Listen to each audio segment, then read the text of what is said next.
Ayan. Ito, oh. No? Thank you kaibigan ko ito, si Joshua Corpus Vlog. Thank you, Joshua, partner. Kamusta ka na? Ingat-ingat lang. O, siya yung nakakuha nito. Ang ganda ng kuha niya, oh. Yung rally ng mga Marcos supporters. Ayan, oh. Yan po yan. Rally ng mga Marcos supporters. O, yan. Mas marami pa kaysa sa rally ng anti-Marcos. Ito pong rally namumulang yan. Rally ng mga pro-Marcos. Rally na nagmamahal at sumusuporta kay Pangulong Marcos at sa ating administrasyon. Oy, salamat si Joshua Corpus Vlog, isa ho sa mga masipag na vlogger ito at tumutulong sa ating bayan at sa ating Pangulo. Ayan, siya ay nakakuha niyan. Ang ganda, di ba? Yan po yung totoo. Nagmamahal at nagmamalasakit sa ating bansa. Ayan, mabuhay. Thank you, thank you. Picture lang po yan. Hindi ko napapakita yung video. Galing kay Joshua, salamat partner. Sana kita-kita ulit tayo. Matagal na tayo hindi nagkikita. Pero anyway, alam ko nagkakabalitaan. Ingat, nagkakabalitaan tayo. Ingat lang. Pinakikita ko po yon dahil kung yung magugunita, halos 2 taon na nagrarally yung kampo ng mga Kibuloy at Duterte group. Pero hindi sila makabuo ng ganyang karaming tao. Minsan nga, nag-i-speech pa yung mga speaker nila, nag-uwi na, pagod na. Ay kasi yung kanilang layunin, nung anti-Marcos, pabagsakin si Pangulong Marcos. Dahil sa interest nilang paupuin yung kailang gusto maging Pangulo na ngayon ay Vice President. Nahirap magpaliwanag tungkol sa perang ginagastos niya noong mga nakaraang taon. So ngayon, dahan-dahan na nagpapakita ang pwersa ng pro-Marcos, Marcos loyalists, Marcos supporters, inisal pa lang yan, na ipinakikita nila, solid pa rin ang pagmamahal. Tulungan natin ang ating administrasyon, ginagawa ni Pangulong Marcos ang lahat para sa kabutihan ng ating bansa. Yan po ang totoo. Kaya alam ko dito sa Luzon, Visayas, Mindanao at maging OFW at mga Pilipino sa abroad, marami po, majority pa rin at dapat lang ang sumusuporta sa ating administrasyon. Mabuhay po kayo. Okay? Samantala, ini-comment po sa isyong yan. Pangalawa na ating pag-usapan. Naku, ito ho yung hindi man maiwasan ho na talagang mapanganib ang kailang sitwasyon. Pero ang akin pong analysis, opinion dito ho sa pangamba ng kampo nitong mga involved, may kinalaman sa Pogo, ay ang kanilang kalaban na ngayon ay yung mga kanilang kapartner, yung kanilang mga big boss. Ang tinutukoy ko po na ngayon natatakot, kaya dadahan-dahan lang ang kailang pagpapahayag, pero naniniwala ako, isisiwalat nila ang lahat ng kanilang nalalaman. Itong grupo ni Alice, Sheila, Wesley, Goo, yung 3 magkakapatid. Plus, Cassandra, Ong, at saka si Ronalyn ba yun? Baterna. Marami pong nalalaman yan. Si Wesley gusto na mag-surrender. Sana mag-surrender na, wala na rin siyang pupuntahan eh. Pero itong magkapatid na Alice at Sheila, Goo, maraming alam ito. Kaya po, ngayon, ang namumblema na, hindi ang gobyerno. Ang namumblema ngayon, mga big boss, mga nakinabang ng malaki, nasa likod ng operasyon ng illegal na Pogo dito sa ating bansa. Illegal, dahil kakaunti ang legal, mas marami ang illegal. Mahigit na 300 yatang company ang illegal. Kaya yan na ngayon ang kalaban. Hindi kalaban ni Goo, Ong at Baterna ang gobyerno kung makikipag-coordinate sila. Kung magsasabi sila ng totoo, bibigyan sila ng proteksyon ng pamahalaan. Dahil yan po ang purpose ng gobyerno. Investigation at ang magsasabi ng totoo at magiging testigo laban sa mga sindikato or taong nasa likod ng illegal, puproteksyonan yan ng gobyerno. Kaya nga meron tayong Witness Protection Program at lahat to gagawin ng pamahalaan para proteksyonan ang magsasabi ng totoo at magiging testigo.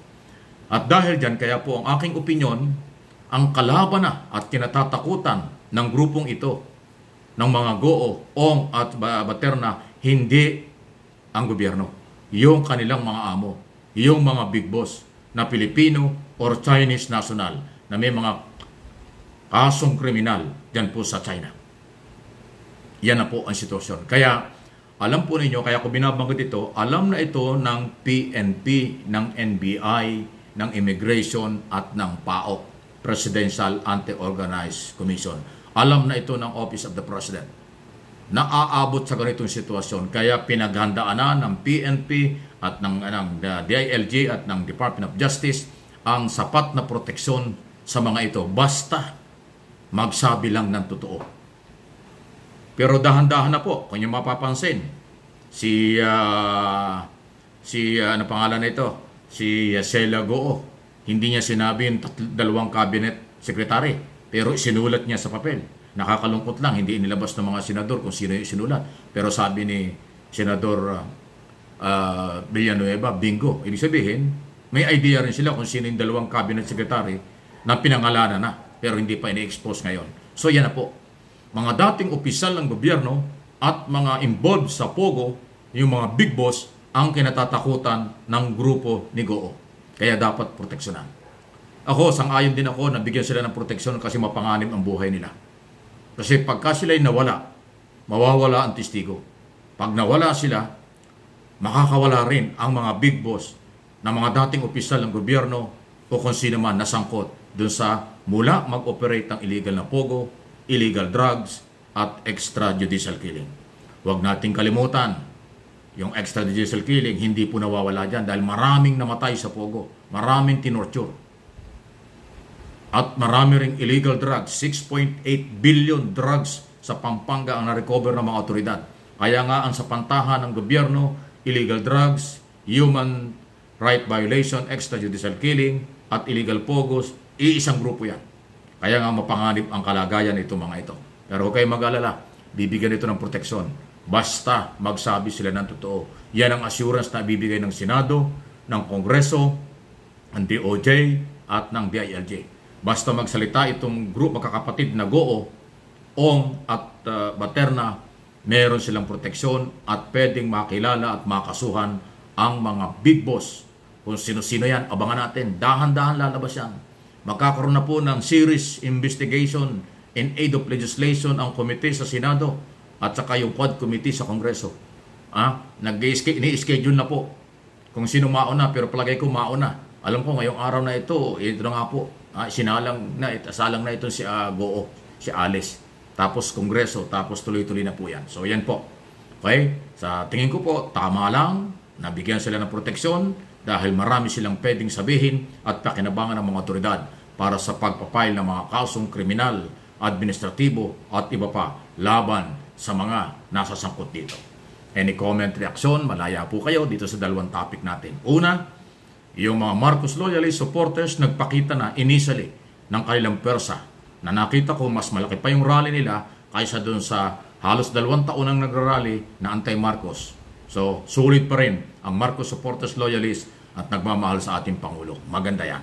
Pangalawa, ito na nga po, mga big boss ng illegal activities sa ating bansa ng nakaraang gobyerno ang kalaban, kinatatakutan ng grupo nitong mga testigo na ngayon at haharap sa investigasyon. Basta makipag-coordinate, may liwanag ang bukas. Ayan. Please like, subscribe, at saka po, siyempre, mag-follow po kayo sa ating mga ginagawa dito. Yung pagla-like po ng video, malaking tulong po sa akin. Tulungan po niyo ako. Binabantayan natin ang mga nangyayari. Independent po ang channel na ito at ating sinasabi ang lahat ng mga pwedeng nangyayari at ating mga inaabangan pa.